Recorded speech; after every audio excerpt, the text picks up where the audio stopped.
Coming to you from Fall Sports Media Day here at the University of Colorado. The day started pretty early, Brian. We got a chance to talk to Jesse Mahoney, a couple of the volleyball players, and Danny Sanchez for the soccer team. And it's always good to hear from those guys, a couple coaches that have been here at CU for a long time. Yeah, and programs that deserve the attention because they've had success there. Volleyball was in the NCAA tournament last year. Soccer's been in the tournament, a lot during Sanchez's tenure here. So, those two programs, they've been very successful here. And those are coaches that have been here for a very long time. And, it was interesting hearing their comments, too, about there was a lot of Big 12 questions, obviously. They've got a year left in the Pac-12, but a lot of Big 12 because they're going to be impacted by that move as well.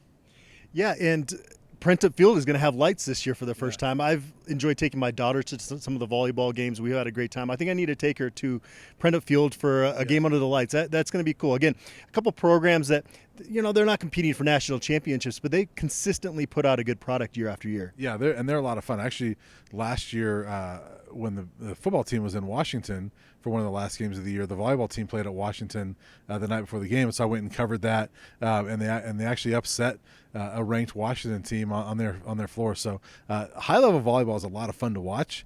So is high level soccer, but it's a lot of fun to watch those things. And Danny Sanchez did close by saying, "Hey, come on out next Thursday. We got our home opener at Prentop Field." So it's gonna be cool to kind of see that field under the lights and with new dugouts, things like that.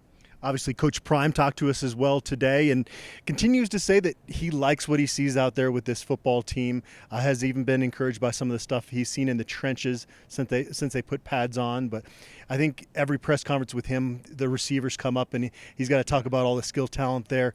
In the secondary, he says he's looking for somebody else to step up and be that other corner with Travis Hunter. Said that Cormani McLean, he's getting there slowly but surely, but I mean, obviously, it's to be expected that he's going to have some growing pains at this level. Omarion Cooper is a guy to keep an eye on there at cornerback. I've mentioned him before as a guy that I think has a real good chance.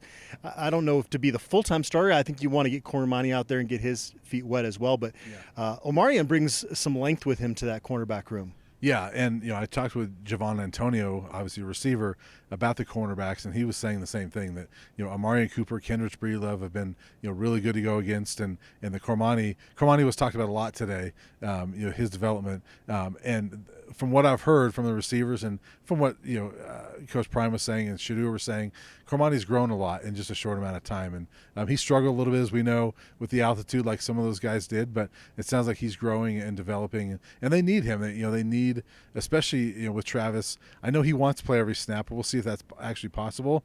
I imagine there's going to be times that Travis needs that breather on defense or offense, whatever, and you're going to need 3-4 cornerbacks at some point. And so, Cormani, they need him to develop, and it sounds like he's got some dog in him, but he's got to learn a little bit.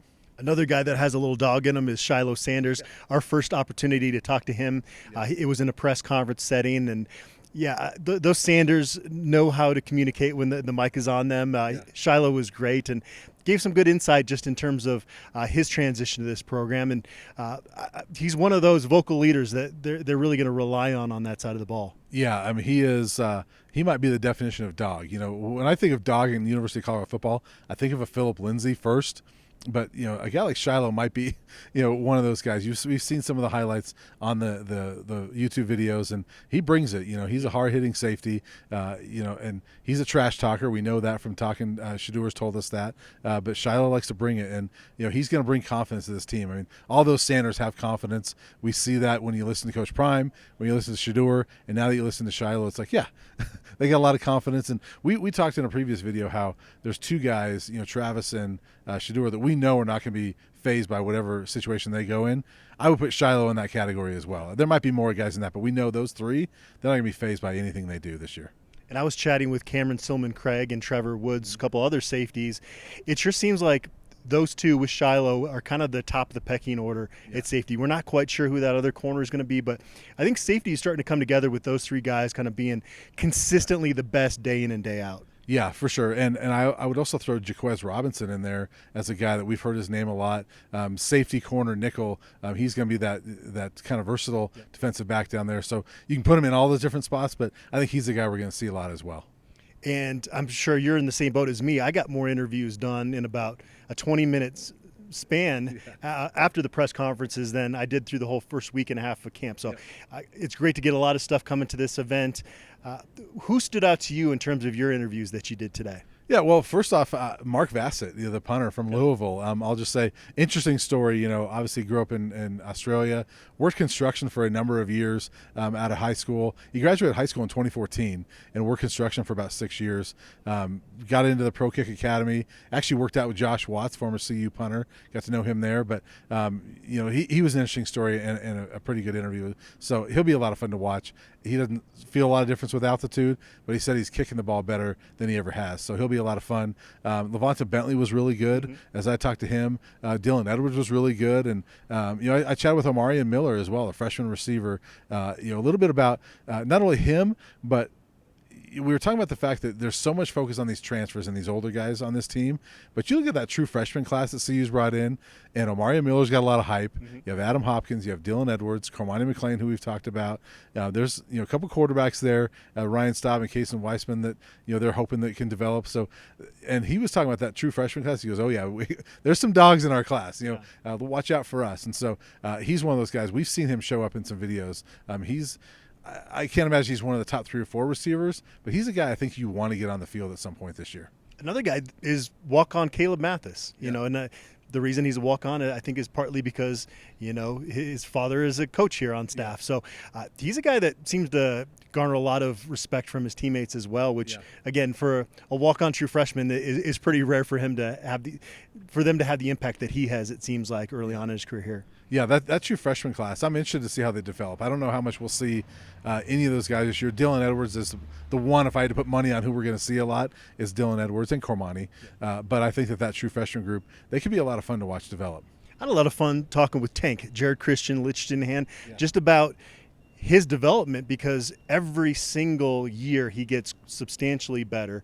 This was a very under the radar type of recruit coming in, and it's crazy, Brian. He was recruited by Chris Kaplovich back in 2020, played for Coach Rod for a year and a half, played for William Vallejos for half a season, played for Devan last year, and now he's got O'Boyle. And he was trying to be political about talking about a couple of his previous coaches. Obviously, he loved Coach Cap that recruited him, but he said some coaches are better than others, and then he just went on to praise. He started with Devan and said last year was a really big jump for him, and Kyle Devan had quite a bit of respect around here. The O-line was not the biggest issue on this football team, but he said that with Bill O'Boyle coming in, it's like taking his game to another level. We've seen him really blossom. He is expected to protect Shedeur Sanders' blind side. That's a pretty important job here in Boulder. Yes, it is, because they need Shedeur Sanders healthy, and Coach Prime even said it, like, hey, he's never been hurt. Well, for him to not get hurt, you need Jared Christian-Lichtenhan to be really good this season. And I thought he got better throughout the season last year. He's a guy that really became that starter for the first time last year. You would expect a better Jared Christian-Lichtenhan this year. We'll find out. I think that's the one big question mark we have on offense, is that offensive line. An interesting thing with that is I was talking to Alton McCaskill, the running back, and he would just ask, what do you think of this offensive line? And he goes, I've seen a lot of people say that's a question mark. He goes, I don't know what they're talking about. He goes, this line, I've been running behind this line. He goes, they're really good. He goes, this is a really good line. He goes, they're going to be a lot of fun to run behind. So we'll see. That's obviously his teammates going to say that, and they're in practice right now. But that line's got to play well, and it starts with him. I think we both had a chance to talk to Xavier Weaver as well, correct? Yes. Speaking of guys that exude confidence, he's got that natural just feeling that he can be a superstar, and we've seen glimpses that that's a possibility here. Yeah, and he was the leading receiver at South Florida last year, and he's one that said the transition has been pretty seamless for him. That he's pretty excited, and I asked him, what was it like watching Jimmy Horn, your friend, be here all spring and you couldn't be here? And he goes, oh, no big deal. He goes, I was just waiting for my turn to be in the spotlight. And so to your point, he has that confidence. He's bringing that. There is no shortage of confidence in that receiver group, that's for sure. I talked to Javon Antonio. He's got it as well. I know Jimmy Horn's got it. We know Travis Hunter has it. That group's going to be a lot of fun. It is interesting with Jimmy Horn Jr. and Xavier Weaver is the fact that Coach Prime was a rumored candidate for the USF head coaching job before he took the job here in Boulder. And talking with Xavier Weaver, they did start thinking of, okay, what Yeah. would it be like to play for Coach Prime Yeah. during that process, and played a little role in both those guys deciding to come here. Yeah, and obviously they came as somewhat of a package. They're good friends, came here together, and yeah, I imagine that was probably a range of emotions for them. Like, is Coach Prime coming here? And then when he doesn't, let's go there. So win-win for Colorado, because those two guys are gonna be really talented. I don't know where they're going to rank, like who's going to lead this team in receiving. If it's Travis, it could be either one of those two guys. It could be Javon Antonio. It's going to be fun to watch that group and see who emerges. No question. Well, we both have a lot of interviews to transcribe and get up on our respective websites, but this generally is not my favorite day of the year because we have so much access day to day with one-on-one interviews. But today, this really came in clutch, being able to get these interviews. Yeah, this might be the first time that you and I call this our favorite day of fall camp, because we got some new things and some players that we haven't talked to in a long time, and even some players that maybe like a Levante Bentley, who we've heard from on the podium in the spring. It was nice to actually have a one-on-one conversation with him and talk to him in person. And guys like Alton McCaskill as well, who I hadn't talked to yet. Really personable young man.